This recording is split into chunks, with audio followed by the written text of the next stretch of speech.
కాదు రాష్ట్ర ప్రభుత్వానికి అధికారం ఉందా అంటే ఇప్పుడు 50% స్లాబ్ ఉన్నది దాన్ని దాటి చేసే అవకాశం ఉందా? నేనేమంటున్నా సుప్రీంకోర్టు మండల కమిషన్ ఏది ఇంద్రాసాని కేసులో ఓకే 50 దాటదని చెప్పుకుంటేనే 50 దాటాలంటే ప్రత్యేక పరిస్థితులను చూపించామన్నది. ఓకే 140 కులాలు ఉన్నాయి. ఈ 140 కులాలలో ఎన్ని కులాలకు విద్యా ఉద్యోగ రాజకీయ రంగాల్లో అవకాశం రాలేదు చెప్పు. ఓకే ఎన్ని కులాలు అసలు జనజీవన స్రవంతికి దూరంగా ఉన్నాయి, రాజకీయంగా వెనుకబడి ఉన్నాయి, విద్యాపరంగా వెనుకబడి ఉన్నాయి, ఉద్యోగపరంగా వెనుకబడి ఉన్నాయి, ఉన్నాయి కదా. అదే అంటున్నా నేను. నువ్వు రాజకీయ రంగం తీసుకున్నప్పుడు వార్డు మెంబర్ కానోడు ఇక అంతకన్నా ఘోరమైన పోస్ట్ అయితే లేదు కదా. లాస్ట్ పోస్ట్ అదే కదా. గవి కూడా కానోళ్ళు కాలం 50-60 కులాలు ఉన్నాయి. సో స్పష్టంగా రాజకీయ వెనుకబడితేనే ఉన్నది. కానీ ఉన్నదనేటువంటిది లెక్కల ద్వారా నేను నిర్ధారణ చేయాలి. నిర్ధారణ చేసి ఇంత లెక్కలు తీసినా 3-4 కోట్ల జనాభా లెక్కలు తీసినా ఇగో ఇవన్నీ మాకు అందుబాటులోకి వచ్చినాయి.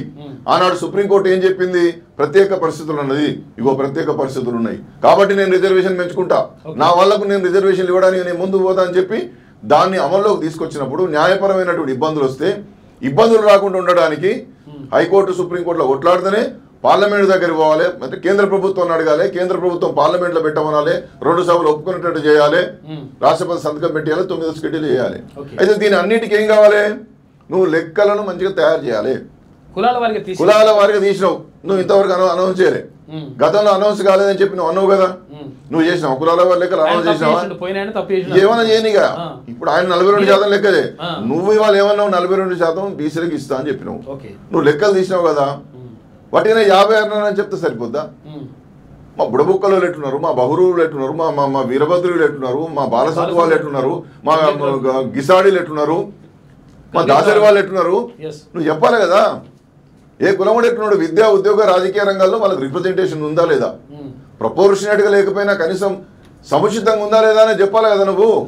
సముచితంగా లేకపోతే సముచితంగా ఇవ్వడానికి 50% దాటి అధికారం కేంద్రం ఇచ్చింది కదా, సుప్రీంకోర్టు ఇచ్చింది కదా. కాబట్టి అంటే మనం చేసుకోవచ్చు ఉన్నప్పుడు అవి నిరూపించాలని నేను అంటున్నా. నిరూపించే ప్రయత్నం చేయడంలో ఒక్కసారి కూడా వీళ్ళు కరెక్ట్గా పోలే. చెప్పిందే చెప్పినట్టు ఉంటుందని ఇక నేను ఇప్పుడు క్యూ న్యూస్ ద్వారా, ఎందుకంటే వాస్తవాలను తెలిపే ఛానల్ కాబట్టి, మల్లన్న ఛానల్ కాబట్టి మనం చెప్పాలని చెప్తాను. నేను ఒకటే, మీరు ప్రశ్నావళి కూడా 60 ప్రశ్నలు పెడుతున్నాయి, ఎంతమంది సమాధానాలు చెప్పండి. లేటెస్ట్ న్యూస్ తెలుగు మరియు ఇంగ్లీష్ అప్డేట్స్ కోసం ఇప్పుడే క్యూ న్యూస్ అఫీషియల్ యాప్ ని ప్లే స్టోర్ నుండి డౌన్లోడ్ చేసుకోండి. సరికొత్త సమాచారాల కోసం క్యూ న్యూస్ వెబ్సైట్ ని ఫాలో అవ్వండి. ఛానల్లో ప్రాంతీయ, జాతీయ, అంతర్జాతీయ వార్తలు వీక్షించండి. లైక్ చేయండి.